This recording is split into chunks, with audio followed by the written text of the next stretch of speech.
What's going on, guys? Today we are updating the running back tier list, and yes, the Ring of Honor cards that are coming out tomorrow will as well be ranked on this tier list. But here is the running back tier list so far. Of course, Derrick Henry and AJ Dillon are still going to be in S tier. I know people are sick of these cards, I get it, but with the Freight Train X Factor, having that potential for 25 plus broken tackles a game is just insane, and it does put these Freight Train running backs so high on the tier list. I'm talking like these guys are top 3 in the game because, yeah, if you are sick of the cards, sure, but still, that potential for 20 plus, even 15 plus broken tackles in one game is just insane. So, yes, I know, Quad Father, AJ Dillon, Derrick Henry, King Henry, like these cards are like, they've been out for a while, and you probably are sick of them, but they are just still so damn good. So getting us started off today is running back Leon Sandcastle, 98 speed, 96 acceleration. As a ball carrier, the only thing that really holds him back is the carrying under 90, which definitely does cause some problems. I actually did fumble a pretty decent amount with this card. I definitely did notice when I was using him, but still a good juke move, 98 COD with a good break tackle, and obviously good pass catching stats with 92 short, 90 mid, 82 deep, and that 94 catching. For the abilities, also pretty good. Has the ability to get, evasive, all the standard kind of running back stuff, human joystick, even 1 AP tank, even route tech this card's able to get, backfield master, leapfrog. So definitely pretty solid abilities for Leon Sandcastle. And with all that being said, we are going to throw him right in between Christian McCaffrey and Bo Jackson at high A tier. The next man up is Ultimate Legend Jamal Charles, 97 speed, 97 acceleration, and even though he is slower than Leon Sandcastle, I really did enjoy this Jamal Charles card. He played really well, obviously also a good pass catcher, can make guys miss, and they are very similar cards, but Jamal Charles actually still has about like 15 pounds on Leon, and the abilities, of course, UL, they're going to be pretty good. Joystick, evasive, and backfield master or leapfrog, so definitely some good abilities on Jamal Charles, and even though he doesn't get a bunch of abilities, like a lot of abilities, he still does get enough abilities to be an A tier back in this game, in my opinion. So with that being said, we are going to throw Jamal Charles right up here with Bo Jackson. To me, these two cards are very similar. If you want more of a, I guess Bo is more complete, though. I will say Bo is definitely a little bit more complete. Bo can kind of do it all, but I do honestly like Jamal pretty equal to how I like Bo. It's just Bo's stats are just really just too good. So next up, we have Tony Pollard. This card plays amazing. If you have a full theme team or even just a 40 theme team and the +1 strat card, he has potential for 99 speed, 99 acceleration. This card just moves so well. 6 foot, 210. He plays amazing. And for the abilities, he does get backfield master, bulldozer, evasive, all that good stuff. So yeah, really good abilities for Tony Pollard, as you can kind of see right here.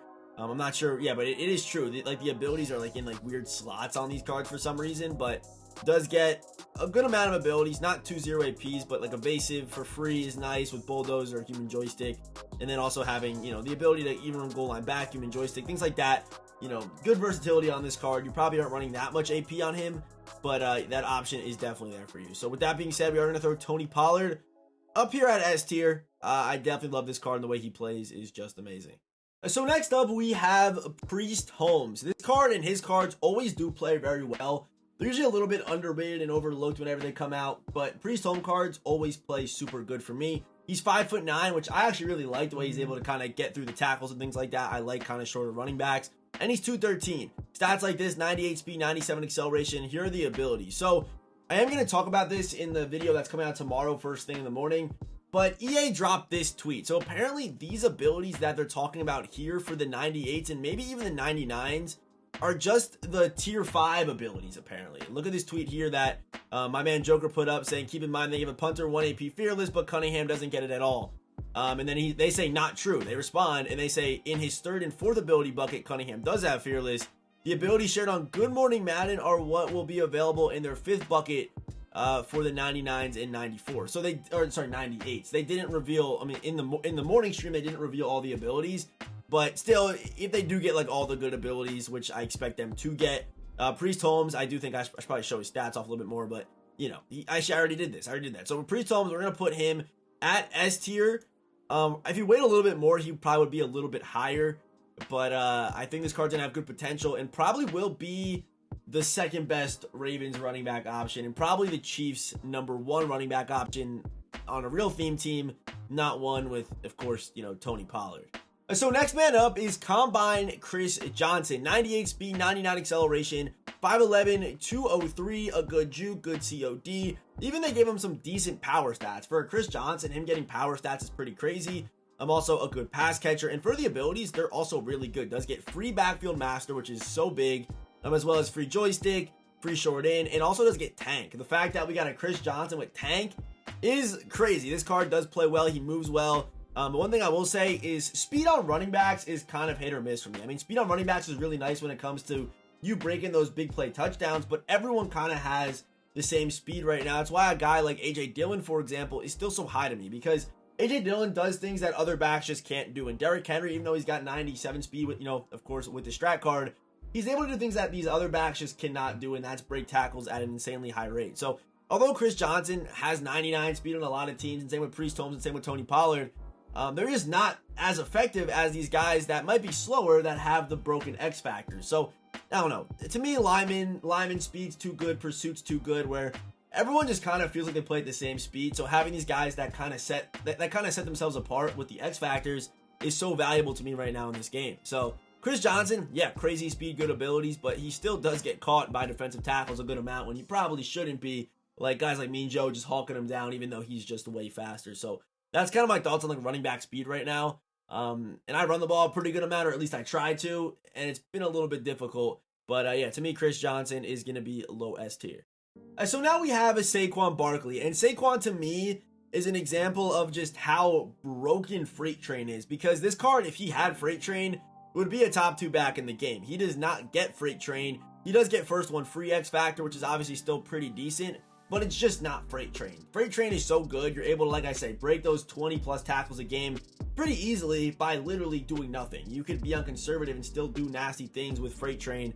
Does get good abilities, he's obviously a good build, but to me, Saquon just cannot really be S tier. I don't think he's S tier. If he had the better X Factor, I think he would be.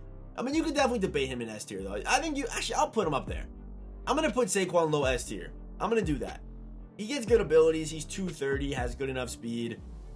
I'm fine with putting Saquon low S tier. I'm fine with that. I was going to put him high A. The more I think of it, I think he has a negative connotation in my mind because he doesn't get Freight Train. It has to be just in the back of my mind right now. So I'm going to put him at low S tier. I'm going to ignore what I'm thinking. I'm going to put him at low S tier. But Saquon, good stats, good build, good abilities. Any Saquon, his cards always just play good. So yeah, I'm going to, put him low S tier for Saquon. The next man up is Josh Jacobs. I really did enjoy this card, which really did surprise me. Usually Josh Jacobs cards are severely mid. This card was really, really good. He's got 97 speed, good acceleration, good ball carrier stats, even a good pass catcher for a Josh Jacobs card. He's 220 at 5'10", but this card really did play amazing. And for the abilities, he's of course a game changer, so he's going to have these super golden ticket-like ability buckets, which is insane for, of course, versatility. And he does get free short and free tank if you are willing to use your game changer upgrade tokens on this card, which is just insane. Tank and short in, and then you can throw like an evasive on him or something like that, or like bruiser on him for just 1 AP is crazy. So Josh Jacobs with those abilities, without question, I think Josh Jacobs is going to go up here. I think Tony's probably a little bit better because of like speed on more teams. But honestly, I think I might put Josh Jacobs ahead of Tony Pollard. I really enjoyed the Josh Jacobs card. And of course, abilities is something that could definitely set a card apart. And having, 3 good abilities for just 1 AP on Josh Jacobs with a good build is, to me, very, very valuable. So next up, we have Breece Hall. And I'm going to try my best to avoid bias when it comes to ranking this card, having a Jets theme team and being a Jets fan, but genuinely yesterday using this card, I was getting clips yesterday that I haven't got in a long time with Breece Hall, mainly because this game is slow and clunky, but that's besides the point. But Breece Hall was going crazy. I love the fact that he's able to get jukebox and bruiser. Jukebox, you can run jukebox, human joystick bruiser, you can run short in, evasive joystick, or really his flexibility is pretty insane. You can really use Breece however you want. For me, I like just having all 4, added animations, which is the juke, the stiff arm, the truck, and the spin move, which spin move isn't that important, but I like just having, I think I was running bruiser, short in, and evasive. That's my setup right now on him, and I've been loving it, man. Being able to really do whatever you want with this Breece card, him having stats to back it up, the strength, even the build, the way this card feels, the way he runs is just beautiful. So I'm going to put Breece Hall I'm going to put him basically with Josh Jacobs. I like Breece Hall a little bit more stat-wise, so I'm going to put Breece in front of Josh, but just know it honestly is pretty close. Josh Jacobs' ability setup does make it close, but I am going to put Breece just ahead of Josh. So next up, we have the man, the myth, the legend, Gus the Bus. Yes, Gus the Bus. He's the best running back in the game right now. I don't know who's going to dethrone Gus. I don't know how it happens. I thought maybe with this Ring of Honor program, there'd be a chance if they drop, if they give these guys special X factors. But the fact that Gus is going to have freight train for 70% of the snaps, has stats like this. The man weighs 238. He's 6'1". He can catch passes. So the stats are good. The X factor is good. But he also gets 2 0 AP abilities. He's able to get backfield master and bruiser with freight train for 1 AP. Yeah, it is insane how good Gus Edwards' card is. He's the best running back in the game right now. I don't think you can even debate it. If there was an S+, he'd be there. I feel like he's just more complete than A.J. Dillon and Derrick Henry. As far as abilities go, stats go, he's just a little bit more complete. So even though he's still at S tier with the rest of these guys, he's really like maybe S tier plus. Because I don't even know if a golden ticket will be able to dethrone Bus. Maybe if we get like a Falele golden ticket down the road that just has stats like Breece Hall, maybe, who knows.